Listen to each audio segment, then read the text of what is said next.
dowladda madaxweyne maxamed cabdulaahi farmaajo ayaa ballan qaaday in dalka la gaarsiinayo doorasho qof iyo cod ah. dowladda soo socota ayaana la rajaynayaa in bulshadu ay soo doortaan. dad badan oo Soomaaliyeed ayaa walwal ka qaba in doorashadaasi ay dhici weyso marka loo eego xaaladaha ammaanka, dhaqaalaha iyo siyaasadda dalka. doorashadaas ayaa lagu gaari karaa in marka hore la helo tirakoob guud oo bulshada Soomaalida ah. taas qudheeda ayaa walaac laga sii muujinayaa. nuur axmed wehliye oo dowladdii dhexe maxamed siyaad bare kala soo shaqeeyay arrimaha tirakoobka aqoon badan u leh ayaa sheegaya inaysan xilligan qabsoomi karin tirakoob guud. way adag tahay in tirakoob la qabto hadda.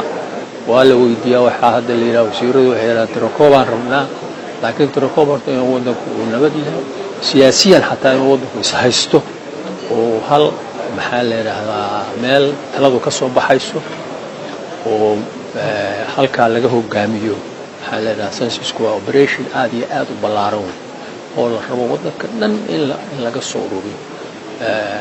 qaalina waa yahay lacag badan iyo qalab badan iyo qoom badan ayuu rabaa, laakiin waxaa muhiim ah horta maamul inuu jiro oo waddanka gacanta lagu hayo oo meel walba la tegi karo.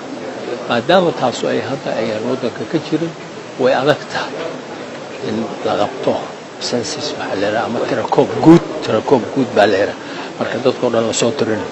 wasaaradda qorsheynta ayaa samaysay sahan aan tirakoob ahayn, waxa ayna hadda qabtaa wasaaraddu inaysan fududeen howshaasi tirakoobka.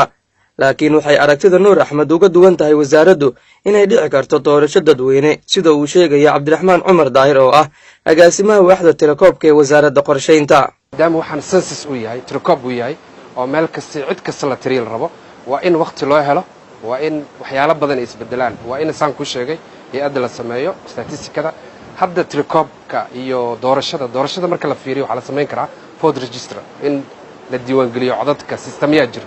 aad u wanaagsanaa jirto markasta dowladda qorshayaasheeda, maadaama wasaaradda qorsheynta ay tahay dejinta qorshaha higsiga 2020 in la gaaro cod qof iyo cod.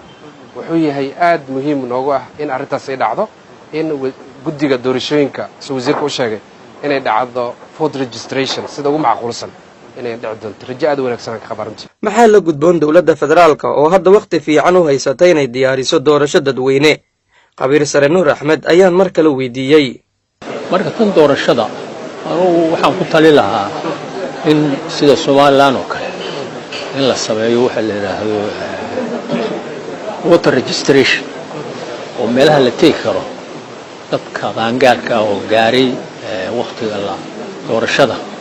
hadda siyaasadda 18 meelahaas aan u maleynaya ka bilaawata in dadkaas la soo tirakoobo oo voter registration oo la siiyo kaar la siiyo ay ku qabtaan. hawshaasuna waxay u baahan tahay laftooda hadda la bilaabo. qaar ka mid ah gobollada dalka Soomaaliya waxaa haysta al-shabaab oo dowladda dagaal kula jirta, kamana dhici karaan doorashooyinkaasi. taasi qudheeda ayaa loo arkaa caqabad weyn oo xagga ammaanka ah oo ku horgudban tirakoobka iyo doorashadu labaduba. cabdinaasir maxamed, telefishinka Universal, magaalada Muqdisho.